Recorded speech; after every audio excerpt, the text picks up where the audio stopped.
Peter Boyer wrote Rhapsody in red, white, and blue to mark the 100th anniversary of George Gershwin's Rhapsody in Blue. The premiere of the piece took place on June 30th, 2023, where the Utah Symphony and Jeffrey Biegel played piano. Boyer's piece pays homage to Gershwin's, but without ever quoting the original directing.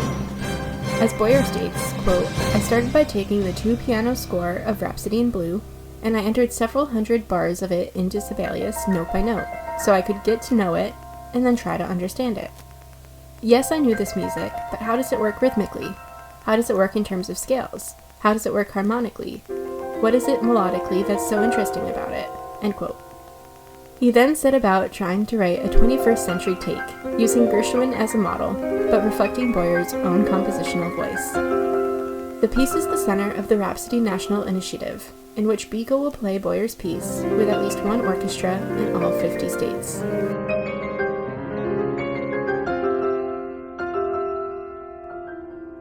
The piece opens loudly, with an emphasis on the winds, brass, and percussion. The focus here is on the rhythm, with Boyer using that element of music to portray the energy of contemporary life. The melody, although quite different from Gershwin's, has similar meandering lines, with each phrase centering around a single note.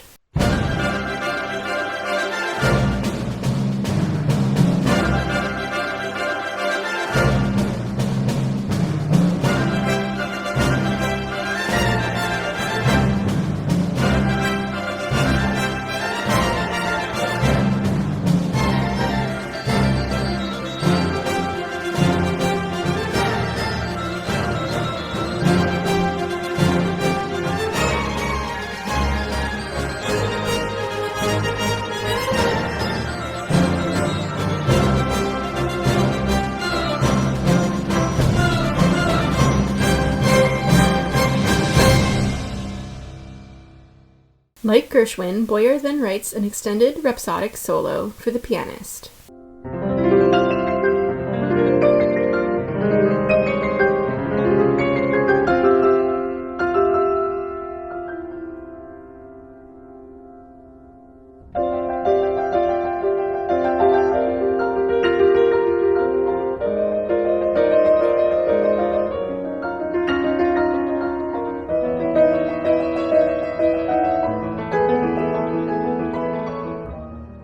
It's not just Gershwin's Rhapsody in Blue that serves as inspiration for this work by Boyer. He also notes the influence of Gershwin's piano concerto in F. Quote, "In some ways, the concerto is a more sophisticated piece, and especially the third movement, which has this fantastic propulsive piano writing with repeated notes. There are some sections of my Rhapsody where you definitely hear me doing that. It's like a playful tribute to Gershwin." End quote. Here is one of those repeated note sections in the Gershwin concerto.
Boyer integrates the orchestra and piano parts much more than his model. Take this section, where the orchestra and piano are placed in conversation with each other. The orchestra starts with the piece's main theme, and then the piano answers.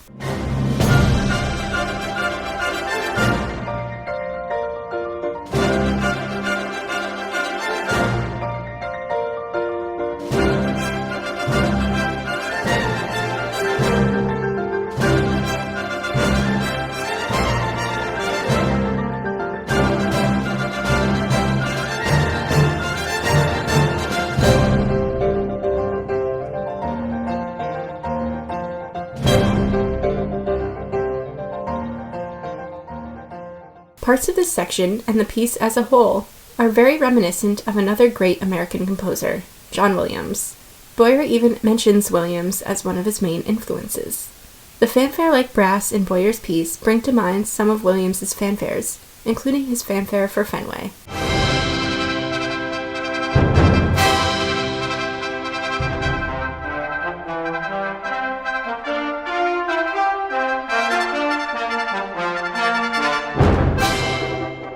Some sections of the piece have more of an overt jazz influence than others.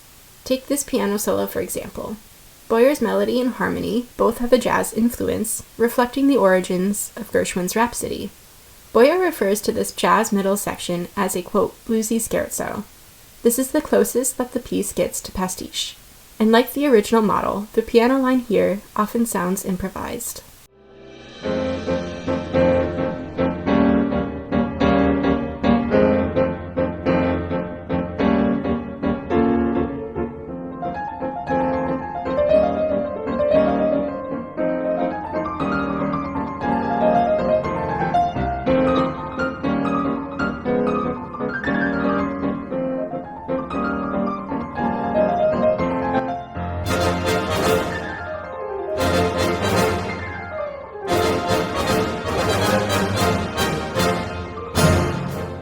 Following the scherzo is a slower, more lyrical section.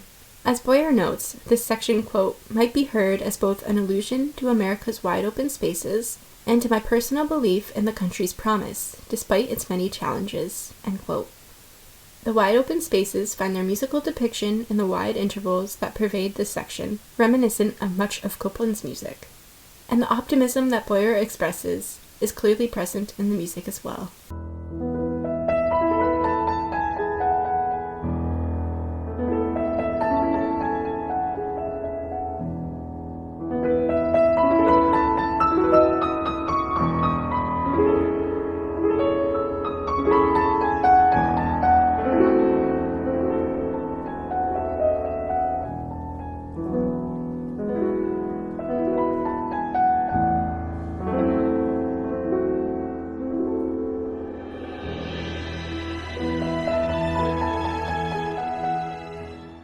After over 5 minutes of this beautiful music, Boyer picks up the momentum into the finale.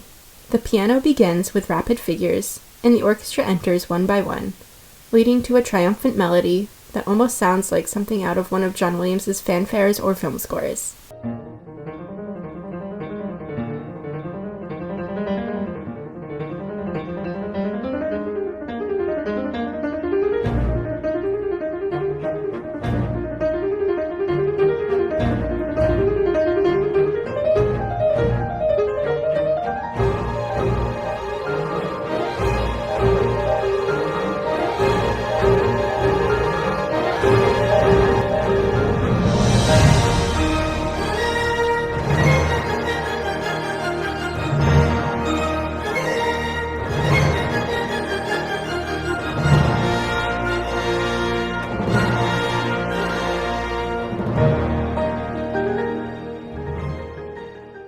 More rapid piano runs with orchestral interjections and an extended version of the triumphant theme bring this piece to its exciting conclusion.